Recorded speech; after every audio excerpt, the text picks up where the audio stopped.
declare classes in C++. Let's start from scratch. Before we begin, we need to declare our general library. In C++, the general library is IOStream. So I will be using hashtag include in the library IOStream. IOStream has the basic tools and functions you need to do to execute the most simplest tasks in C++. Our next line is going to be using namespace std. This is because C++ is very picky. Every time you use a simple function from the IOStream library, you need to put an std::. That could be printing a statement or whatever. This line, using namespace std, omits that so that you don't have to put std after every line, okay? Now, let's actually declare a class. Before we actually declare a class, it's important to remember that the class comes before the main function. So don't put your main before your class, because then it will skip over your class and it's going to throw out error codes. In order to declare a class, you are going to simply write class in lowercase, and then you are going to name your class. In this example, I will name our class cookies. Cookies. And then you're going to open a set of braces, and your last brace should have a semicolon. Okay, I'm using the C-line compiler, which is very smart and knows what I'm doing, but most compilers won't do this for you. So it's important that you guys remember to put a semicolon at the end, because this is the syntax for classes. Now, classes have all their information by default and data stored as private, not public. So what does that actually mean? That means that when you're passing information to the main, it won't access that information. It's hidden from the main. In order to give it access, you are going to make all your data public. And how do you do that? You use this statement, public and colon, not a semicolon, just colon. This will make all the information underneath it public. All the data you're going to put underneath public so that the main has access to it. Now that we have declared our class, it's important to understand what a class is, okay? A class is a general category, okay? We know that cookies in general all follow the same recipe. All cookies require flour, sugar, eggs, butter, salt, baking powder, and etc., right? All cookies follow the same recipe. They have the same template, but they also have one special ingredient that makes them stand out, right? What's the difference between a chocolate chip cookie and an oatmeal raisin cookie? What's the difference between a chocolate chip cookie and a chocolate mint chip cookie? There is a difference. They have one special ingredient that makes them stand out. If I were to lay out 3 cookies for you, oatmeal raisin, chocolate chip cookies, and a mint chip cookie, right? You would see clearly that all 3 are cookies, but they have something special in them that makes them unique and stand out. All 3 cookies are objects of this class. They're objects of this category, cookies, okay? They have one special ingredient that stands out. In your class, you are gonna put in the recipe of these cookies, okay? The data in this example is gonna be the recipe of the cookies. And then in our main, we are actually gonna make cookies out of our class. And you might be very confused right now, which is very okay, but we will go through it together and you guys will understand.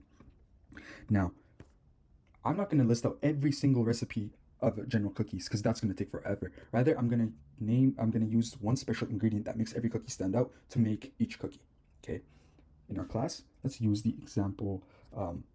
We are going to first declare a string. Our data type is going to be a string, and we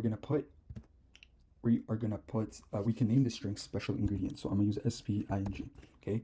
SP for special, ing for ingredient, okay? Now, in a class, okay, you could also have a function. Okay, this function could be specifically only for this class. Now I'm gonna make a function that prints out what type of cookie this is.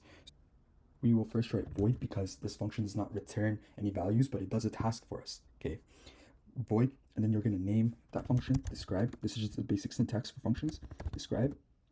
You're gonna put in a set of regular brackets and then open up a set of curly brackets.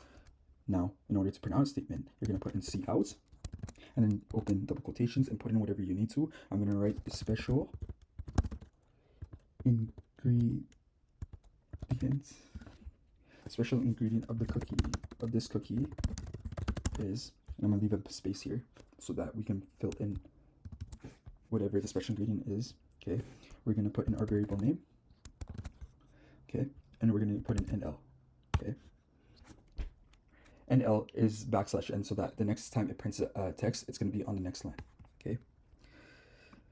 And there you go. You've officially created a function within a class. Now, how do I actually bake a cookie? In order to bake a cookie, you do it in the main. How do I actually create cookies out of this class? It's all done in the main, okay? So first you're going to open up your main. Don't forget your return 0, okay? You're going to lose free marks on your final and midterm if you don't put in return 0. I know it works, but that's the marking scheme.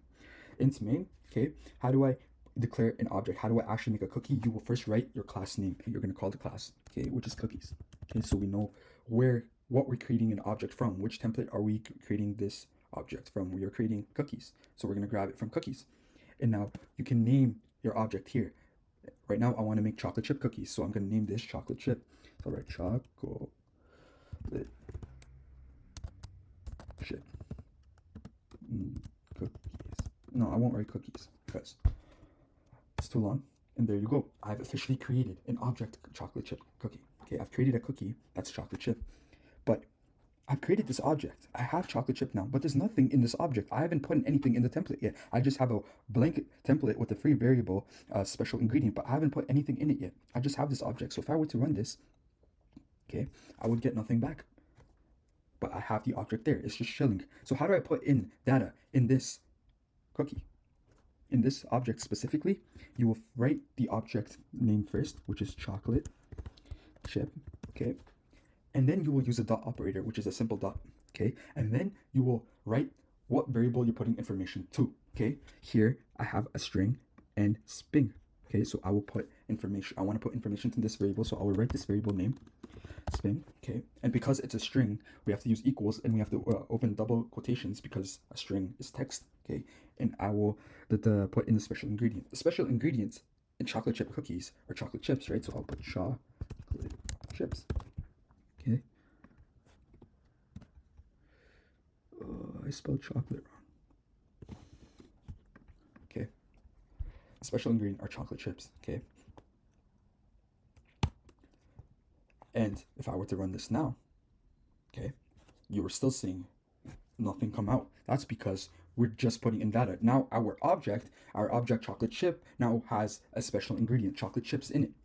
But how do I make sure that it knows what went inside it? How do I check if my object actually access that input, has that data? We can use my function here because I put in this variable in here in Sping, right?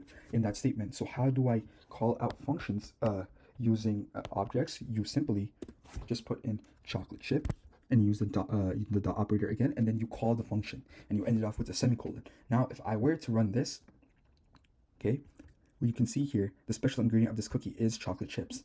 You have officially created an object. And you still might be confused. You might be like, okay, I've created an object. I created a function, okay? How is this useful? I could do this in the main too. Here is the thing, okay? Now you can make a second object, okay? Let's create a mint chip. Let's create a mint chip cookie now, okay? Here you could reuse and recycle the variables over and over again and create multiple cookies just by using one thing that is special, okay? You don't have to create unique variables every time and then create new templates every time when there is a template for you and you're just putting in the new data each time and making multiple versions of it, right? I just created a chocolate chip cookie. Now I can create a vanilla chip cookie, or I can create a mint chip cookie. How do I do that? I do the same thing, but in the special ingredients or the object name, I will write mint chip and I will put in the special ingredient as mint chip or whatever cookie I want. So let's create a second object. I will first write the class name again, cookies. I will name this mint chip, okay? Put a semicolon. Now you can put in the special ingredient, okay? You can use the dot operator, write the object name, okay? So in this object, I want to put in this object, okay? In this variable, I want to put in this information. I want to set in special ingredients for mint chip, I want to put in the special ingredient as mint chips, and then I could call my function again to describe it. And if I were to run this again,